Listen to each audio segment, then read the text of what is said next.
What are we? What do we stand for? I'm going to Mandalore so that I may be forgiven for my transgressions. Hang on, kid.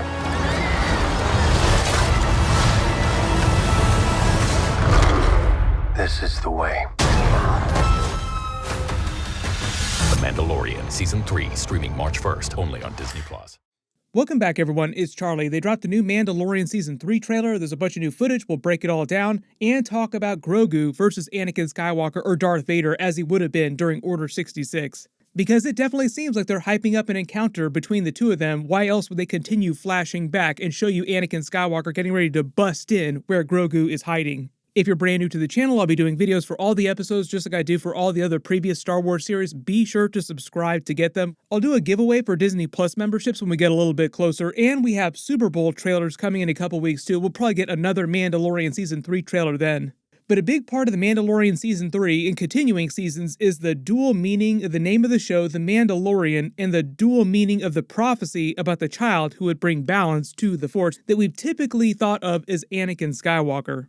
But to make a Game of Thrones George R. R. Martin reference, people often misinterpret prophecies. The reality is usually much more complicated than that, because Grogu has basically been acknowledged by the Star Wars people as the future of the Force. So starting with the big stuff first, Grogu and Anakin Skywalker, or Darth Vader, like I said, as he would have been at the time when this scene is happening in these flashbacks, it seems like we're getting more of Grogu's memories of Order 66 at the Jedi Temple while it was all going down, as he continues to unlock more hidden memories that he had buried because of all of his trauma. One of the other reasons why he suppressed all of his abilities and his memories is so that the Emperor and the Inquisitors, Darth Vader, would not find him after the fact when he was hiding in the Outer Rim. That's why during The Mandalorian Season 2, when he set the beacon off on Tython, basically anybody who had any kind of Force sensitivity would have been able to detect that around the galaxy. Good people and bad people like Dark Jedi or other Sith that might be out there, and other Jedi like Luke Skywalker. Just because Luke Skywalker is the person who came during the Mandalorian finale to pick him up doesn't mean that other Dark Jedi or other villains out there potentially didn't detect him as well. But a big part of his time with Luke Skywalker was learning to unlock his memories, and it just sounds like he's continuing to do that. They kind of implied that when Luke Skywalker said goodbye to him, like, oh, continue to remember things, remember your training. He set him on the path. Like during the other trailer scenes, you see him continuing to use his abilities in a more active way.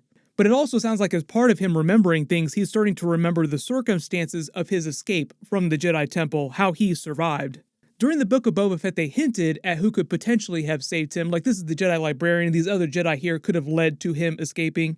But the only reason for them to keep flashing back to Grogu during Order 66, like we've already done in a couple different series at this point, we've even seen Anakin Skywalker in flashbacks, would be to confirm who actually saved Grogu once and for all. Like, no, it was actually this person. And here's the big part, to show Grogu having a face-to-face with Anakin Skywalker while he was killing all the younglings and other Jedi while they were trying to protect them. Like, we've been posting all the memes joking about Grogu and Anakin's relationship after Order 66, like, haha, I survived. But it's almost like they're really paying that off. Because in this trailer scene, you see what would be Anakin Skywalker's lightsaber cut through this door and a bunch of other Jedi and Masters with their lightsabers ready to face him. And it would have had to have been Anakin because he's the only person going around with a lightsaber killing other Jedi. Obviously, we know how this goes down. He kills 99% of them with only a few survivors. They did another flashback during the Obi-Wan Kenobi episodes to show you what happened to Reva. She was a Padawan who was taken by the Inquisitors to become one of them.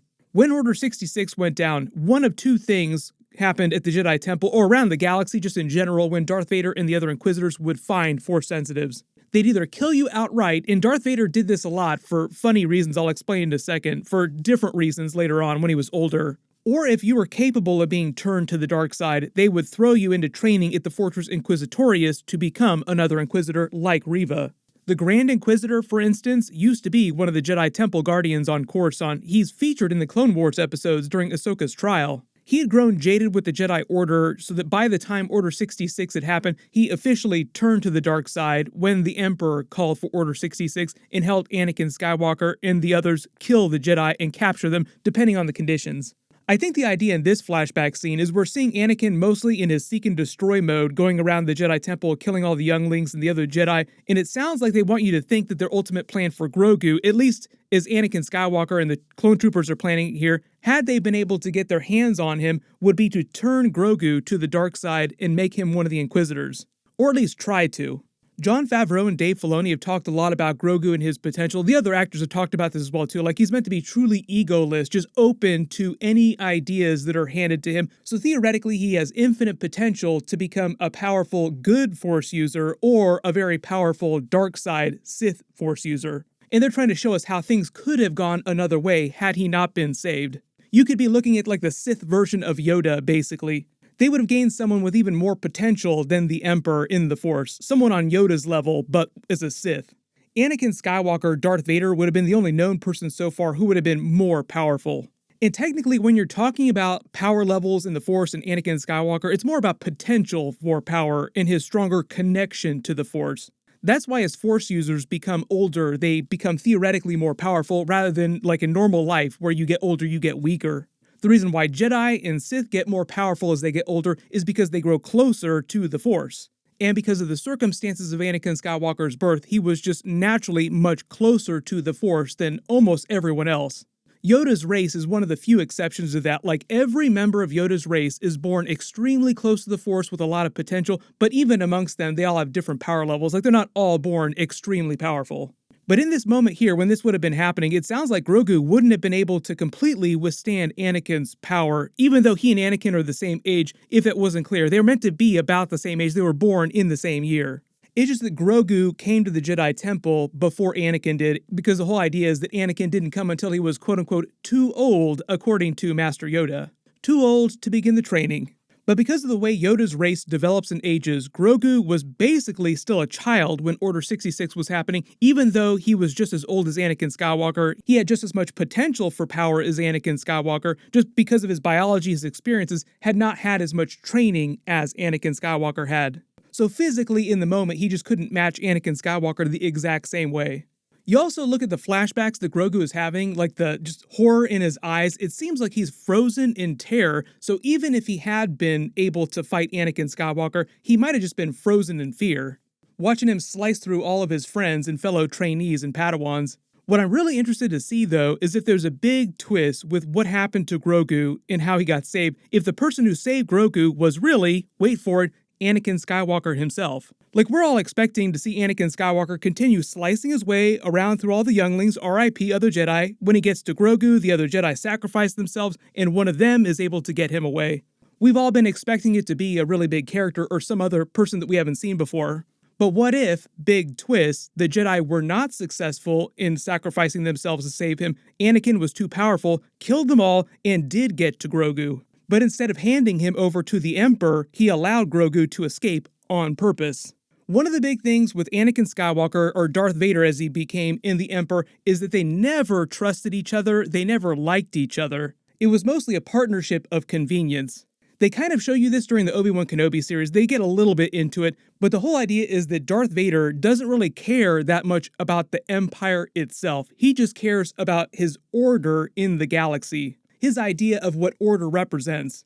To him, the Emperor, the Empire, everyone in it, like all the officers, the other Inquisitors, are just tools to him to be used, so he doesn't really care if they live or die. One of the big jokes of the character is that he kills as many Imperials as other rebels do. That should be in the briefing for all new Imperial Academy cadets. Your chances of dying at the hands of a rebel are just as good as dying at the hands of Darth Vader if you displease him.